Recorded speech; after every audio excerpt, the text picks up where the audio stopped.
we're going to talk about a very important topic: letter naming and how instruction should begin.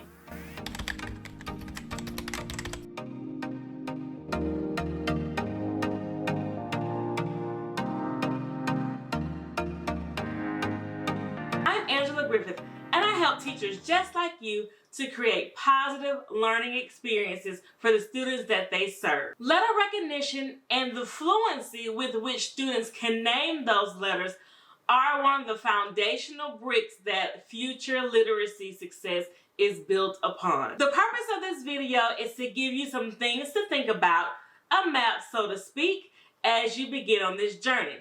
So think about what you already do in your classroom. Take this opportunity to reflect on those things that you do, and I'm going to share some science-backed strategies about how instruction should begin. So we're going to kick things off with a fundamental concept: phonological awareness. Now, we won't spend a lot of time here today. I have a ton of videos that I will leave linked below for you about phonological awareness, because it lays the groundwork for print-based activities. While we are teaching the code and making sure that students can associate the sound with the symbol, it is important that we're doing phonological awareness activities daily. For more of those activities, you can click the card that's on the screen now. During the first 6 to 8 weeks of kindergarten, we are laying that foundation for success, but we have got to do it efficiently. The old letter of the week approach is too slow, so we've got to switch gears when it comes to getting the ball rolling on letter names.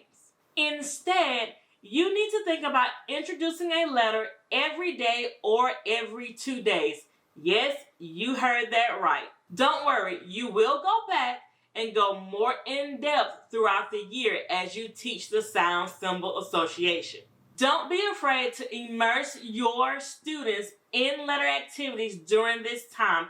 I have learned the more exposure, the better. So what's the rush? Why is there such a sense of urgency? Why does science say to introduce letters to students more quickly? Studies have shown that letter recognition and fluency is one of the most important predictors of later reading success. So it's definitely important that we start with a strong foundation now. So to get you started on the road of letter naming and fluency, I would like to share a few resources and activities that you can quickly implement into your classroom.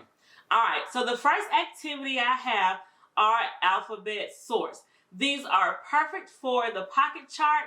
And what I love about it is just focusing on visual discrimination. We want to make sure that they can distinguish the characteristics of each letter. Next up, we have alphabet arts. This is one of my favorite activities when it comes to introducing the letter names and focusing on visual discrimination.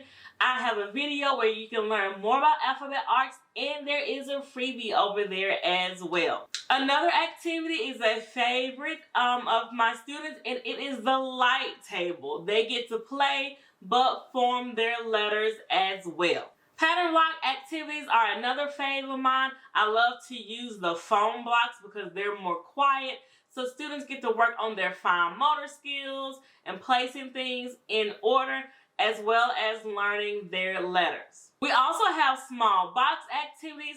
I love them because they're compact. You can carry them around. When we've had to go down to another hallway for testing, I give each of my students a box, and they have something instantly that they can work on while they wait to be tested. It's also perfect for morning work or early finisher activity. There's also alphabet spin and cover.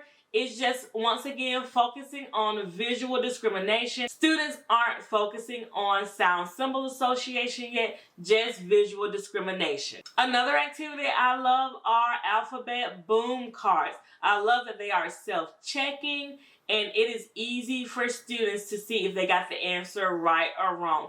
Once again, just focusing on visual discrimination. If you're looking for a resource to introduce each letter daily, there is something with the Phonics Diner called the Alphabet Buffet. It is just a quick 26-day introduction to each letter of the alphabet. It also includes quick assessments where you are just really diving into introducing each letter. I've linked everything in the description below for you, so join me in my next video where we're going to talk about letter formation and how to teach a new letter. See you over there.